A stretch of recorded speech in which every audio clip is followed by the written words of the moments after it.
Good morning, students. Myself, Dr. L. Manju Bhargavi, Assistant Professor, GFGC Madhugiri.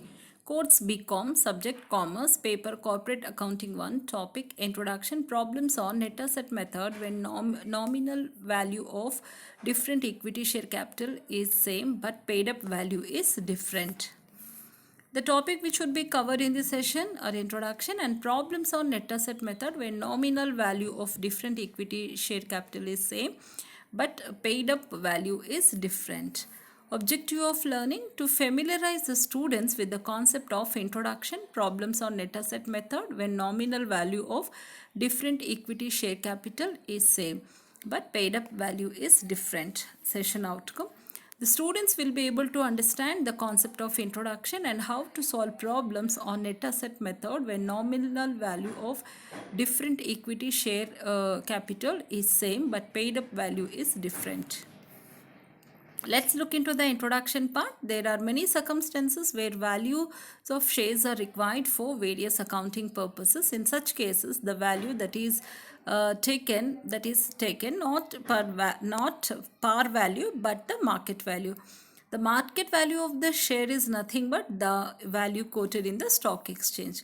We'll just look into a problem. The following details are obtained from the books of Mr. X.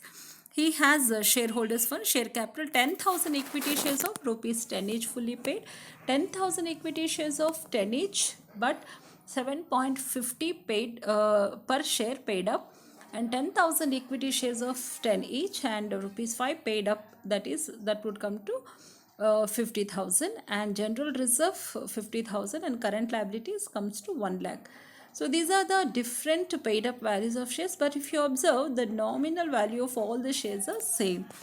Then you have assets, non-current assets 1 lakh 80 and the current assets are 2 lakh 20,000. First, we'll calculate the amount available to shareholders. First, market value of assets, you have fixed assets 180 and current assets 220, total forming 4 lakh. Otherly, we will deduct the current liabilities, which is external liabilities 1 lakh. It would come to 4 lakh minus 1 lakh 3 lakh. And total paid up capital is 2 lakh 25,000. Means 1 lakh for first share, 75,000 and 50,000. So total it would form 2 lakh 25,000 is the paid up capital. Unit value of capital equal to whatever the amount net share available to the shareholders divided by paid up capital, which comes to 1.33. So value of 10 rupees paid up equal to 10 into 1.33, that would 13.3, and value of 7.5 paid up share would come to 7.5 into 1.33, that is 9.97, and value of rupees 5 paid up shares equal to 5 into 1.33, that would form to 6.65. Thank you so much. That's all in this session. See you in the next session, students. Thank you for your cooperation.